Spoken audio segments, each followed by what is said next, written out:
नमस्ते यूपीएससी के और पीएससी के योद्धाओं में और फिर से आ चुका हूं सुरसिंह सोलंकी की कौटिल्य द्वितीय एकेडमी में। आप सभी का स्वागत है। आज हम एमपीपीएससी के सिलेबस के बारे में जानेंगे, क्योंकि ये जो यूपीएससी है उसी प्रकार सेम स्टेट में होती है, स्टेट पीएससी, और हम एमपी में रहते हैं, इसलिए एमपीपीएससी के बारे में जानेंगे। और जो एमपीपीएससी का प्रावधान है, स्टेट पीएससी का जो प्रावधान है वो भारतीय संविधान के 14 के अनुच्छेद 308 से 323 के बीच है, और स्पेशल रूप से 315 से अनुच्छेद 323 के बीच में इसके संगठन, कार्य और शक्तियां और उसके विवरण के बारे में बताया गया है। आज हम उसके सिलेबस के बारे में जानेंगे। तो यूपीएससी के समान ही जो स्टेट पीएससी होती है, स्टेट पीएससी में भी 3 चरण होते हैं: प्रारंभिक परीक्षा, मेंस, मुख्य परीक्षा, और तीसरी होती है इंटरव्यू।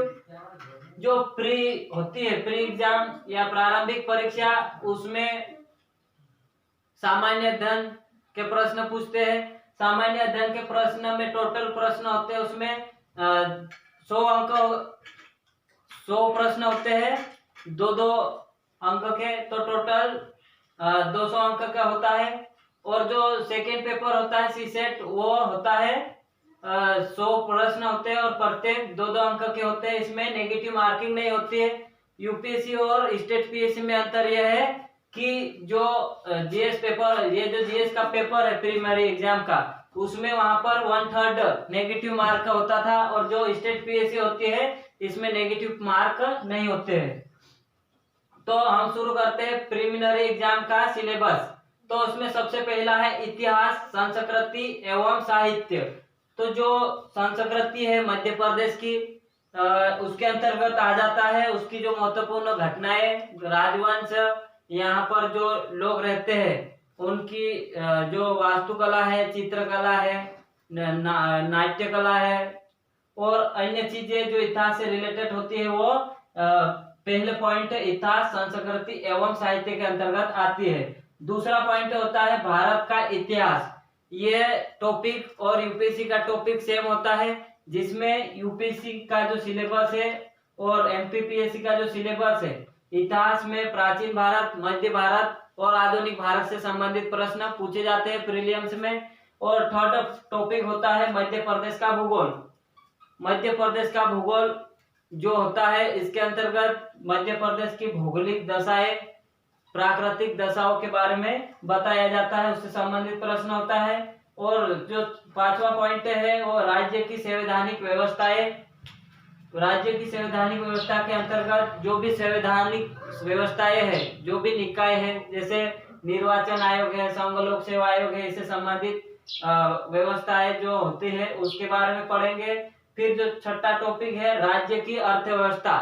तो जो स्टेट के अंदर जो अर्थव्यवस्था है, उसका जो आर्थिक वृद्धि है, आर्थिक विकास है, गरीबी क्या है, बेरोजगारी क्या है, उससे संबंधित प्रश्न होते हैं, बैंकिंग्स वगैरह, इनसे संबंधित प्रश्न पूछे जाते हैं पॉइंट नंबर 6 में, राज्य की अर्थव्यवस्था के अंतर्गत। और यह यूपीएससी का जो अर्थशास्त्र है उससे संबंधित ही होता है, उसमें कोई परिवर्तन नहीं होता है। और जो 7 टॉपिक होता है वो जो भारत का संविधान की शासन प्रणाली, जो संवैधानिक प्रणाली है, जो हमारा देश जिस प्रणाली के तहत चलाया जाता है उससे रिलेटेड होती है। इसमें हमारे संसद और राज्य की विधानमंडल आते हैं। फिर जो 8वां टॉपिक है वो है विज्ञान एवं पर्यावरण। तो जो यूपीएससी में जो 7वां पॉइंट था विज्ञान और पर्यावरण से संबंधित, तो वो और ये सामान्य होते हैं। और 8वां टॉपिक होता है राष्ट्रीय एवं अंतर्राष्ट्रीय महत्व की समसामयिक घटनाएं, करंट अफेयर्स होता है। और इससे जो राष्ट्र के अंदर और अंतर्राष्ट्रीय स्तर के ऊपर जो घटनाएं होती है उससे संबंधित प्रश्न पूछे जाते हैं। और 9वां पॉइंट है सूचना एवं संचार प्रौद्योगिकी, आईटी से संबंधित प्रश्न पूछे जाते हैं। इसके अंतर्गत कंप्यूटर आ जाता है, स्पेस टेक्नोलॉजी, नैनो टेक्नोलॉजी और रोबोटिक्स रिलेटेड क्वेश्चन पूछे जाते हैं। और 10वां आता है राष्ट्रीय एवं प्रादेशिक संवैधानिक और संवैधानिक संस्थाओं के बारे में पूछा जाता है। ये अलग से है, ये इस टॉपिक के अंतर्गत जितने भी संवैधानिक आयोग है उससे संबंधित और जो सांविधिक संस्था है उससे संबंधित प्रश्न पूछे जाते हैं। तो ये है पूरा प्रीलिम्स का सिलेबस है। इसी टॉपिक के अंतर्गत हम डिटेल में अगले लेक्चरों में जानेंगे। और फिर आता है सेकेंड, जब जैसे ही हमारी प्रीलिम्स क्वालिफाई होते हैं, हम मेंस के लिए एलिजिबल हो जाते हैं, तो उसके पैटर्न के ऊपर एक नजर देख लेते हैं। तो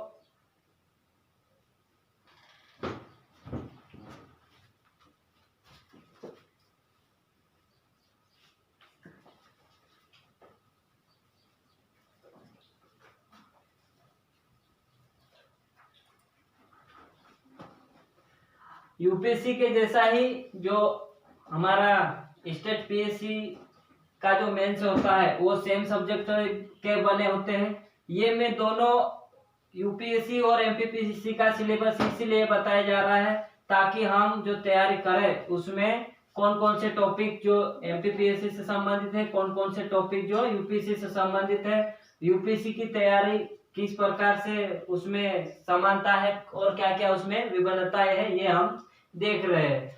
तो अब सेकेंड स्टेप आता है मुख्य परीक्षा राज्यों की। तो राज्यों की मुख्य परीक्षा के अंतर्गत हम पेपर्स के बारे में जानेंगे कि कौन सा पेपर है जिसके अंतर्गत कौन कौन से सब्जेक्ट आते हैं। तो जो प्रश्न पत्र है, पहला प्रश्न पत्र है इतिहास हिस्ट्री प्लस जियोग्राफी से संबंधित प्रश्न आते हैं। और दूसरा जो पेपर होता है वह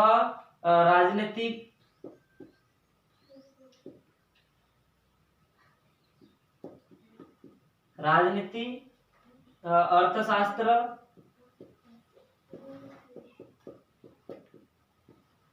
और समाजशास्त्र के क्वेश्चन पूछे जाते हैं।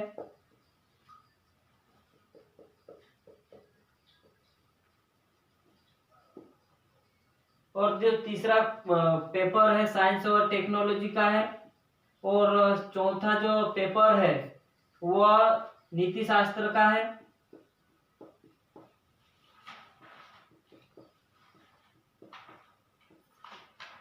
और पांचवा जो प्रश्न पत्र है उसमें सामान्य हिंदी और व्याकरण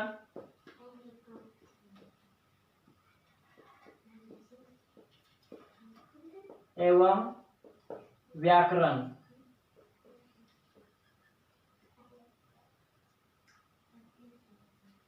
और जो छठा पेपर होता है इसमें निबंध।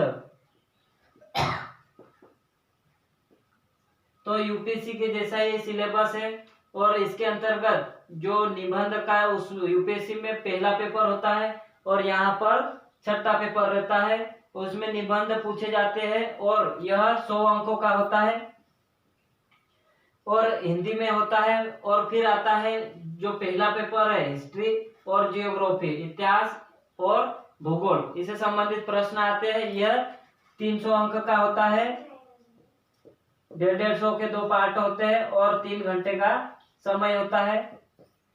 और जो राजनीति है, अर्थशास्त्र एवं समाजशास्त्र है, यह भी 3 घंटे का होता है और 300 अंक के होते हैं, 2 पार्ट में बटा हुआ रहता है, राजनीति, अर्थशास्त्र और समाजशास्त्र के। तो 150 के अंक के होते हैं। और तीसरा जो पेपर होता है विज्ञान और प्रौद्योगिकी। तो जो सामान्य विज्ञान होते हैं उसमें जितने भी आधुनिक टेक्नोलॉजी विकसित हुई है और हो भी रहे हैं तो उससे रिलेटेड क्वेश्चन पूछे जाते हैं। और जो चौथा पेपर है नीति शास्त्र से संबंधित है, तो वो पेपर होता है जो साइंस और टेक्नोलॉजी का होता है, वो भी कितने अंक का होता है, 300 अंक का होता है। और जो प्रश्न पत्र चौथा है नीति शास्त्र, यह होता है 3 घंटे का, लेकिन जो अंक है वो 200 अंक का होता है। और जो सामान्य हिंदी है वो व्याकरण है, वो भी होता है 3 घंटे और 200 अंक के। और ये टोटल। अब फिर आता है इंटरव्यू से रिलेटेड जो होता है, यूपीएससी में 275 अंक का होता है और स्टेट पीएससी में 175 अंक का होता है। करके मेंस प्लस इंटरव्यू, इन दोनों को मिलाकर यहाँ पर अंक टोटल हो जाते हैं 1575 अंक। इतने टोटल अंक के पूछे जाते हैं प्रश्न।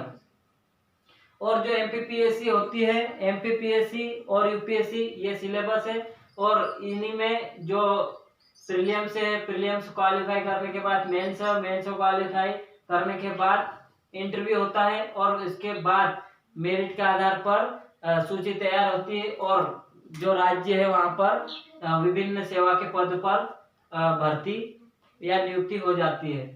तो इसके अंतर्गत जो पुलिस सर्विस है उसमें अगर एमपीपीएससी क्वालिफाई करते हैं तो डीएसपी का पद मिलता है, सबसे बड़ा पद बोले तो, और जो राजस्व से संबंधित विभाग है उसमें एसडीएम का पद मिलता है। और फिर जो प्री है और मेंस है, ये सभी पार्ट इस एग्जाम में महत्वपूर्ण होते हैं, और इन्हीं पैटर्न के आधार पर हम अगले लेक्चर्स में एक एक जो इतिहास है, भूगोल है, इनमें एक एक टॉपिक के ऊपर वीडियो बनाएंगे। और जिस प्रकार से हम तैयारी कर रहे हैं उसमें हमको पता है कि बहुत सारी चुनौतियां भी आती है, और जब हम मान लेते हैं तो हार हो जाती है, और अगर हम ठान लेते हैं तो जीत हो जाती है। तो हम इसी उद्देश्य के साथ हमारे साथियों यूपीएससी और एमपीपीएससी के योद्धाओं के साथ हम आगे बढ़ेंगे। हम भी एक स्टूडेंट है, और स्टूडेंट होने के नाते हम खुद भी पढ़ाई करेंगे, और जो हमारे जो दोस्त है यूपीएससी और एमपीपीएससी के योद्धा है उनको भी हम जितना भी योगदान दे सकते हैं हमारे माध्यम से देने की पूरी कोशिश करेंगे। अगर हमारे इन वीडियो के माध्यम से अगर किसी के जीवन में अगर किसी चीज को समझने में उनको मदद मिलती है तो हमारे लाइफ की महत्वपूर्ण उपलब्धि होगी। और हमारे जो चैनल है कौटिल्य द्वितीय एकेडमी, उसको सब्सक्राइब करना ना भूले, और उनको शेयर करें अधिक से अधिक दोस्तों को, ताकि हमारे सभी साथियों तक हमारे जितने भी एमपीपीएससी यूपीएससी के जो योद्धा है उनको टॉपिक वाइज समझने में आसानी हो। धन्यवाद।